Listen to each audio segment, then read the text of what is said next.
in this section of the course, we're going to be covering malicious activity. Now, in the digital age, the threat landscape is constantly evolving, with new forms of malicious activity emerging at an alarming rate. Cyber attacks are a subset of these activities, and they become a huge concern for individuals, businesses, and governments alike. These attacks are not only increasing in frequency, but they're also increasing in sophistication, and this makes them quite a challenge to us as cybersecurity professionals. Now, in this section of the course, we're going to be diving into the diverse world of cyber attacks and shedding some light on the various types, mechanisms, and impacts that they have. We're going to be exploring the breadth and depth of malicious activities that lurk in the cyber realm.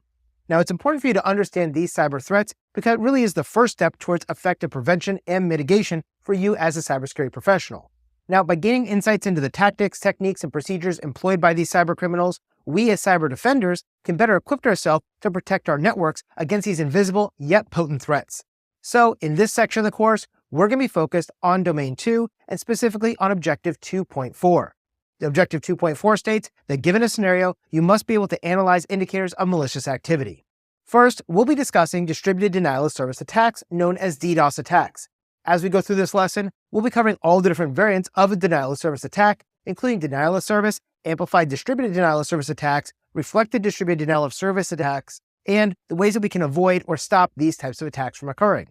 Then, we'll be jumping into a discussion on domain name server attacks known as DNS attacks, and this includes DNS cache poisoning, DNS amplification attacks, DNS tunneling, domain hijacking, and DNS zone transfer attacks. After that, we'll be talking about directory traversal attacks.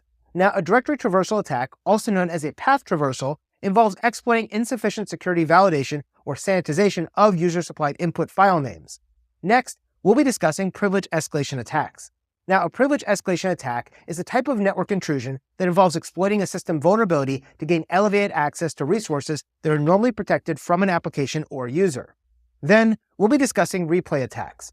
Now, replay attacks involve the malicious or fraudulent repeat or delay of a valid data transmission.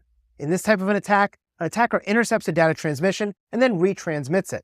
After that, we're going to be looking at session hijacking.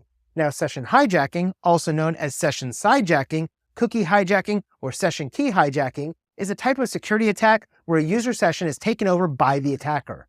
In this type of attack, the attacker can exploit a valid computer session to gain unauthorized access to information or services inside of a computer system. Then, we're going to be diving into malicious code injection attacks. Now, malicious code injection is a broad class of attacks where an attacker can introduce harmful code into a program or system to cause it to behave in an unintended way.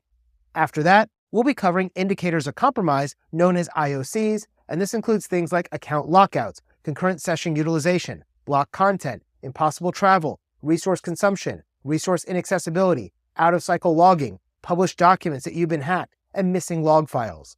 Finally, we'll take a short quiz to see what you learned during this section of the course and review each of those quiz questions fully to ensure you can explain why the right answer was right.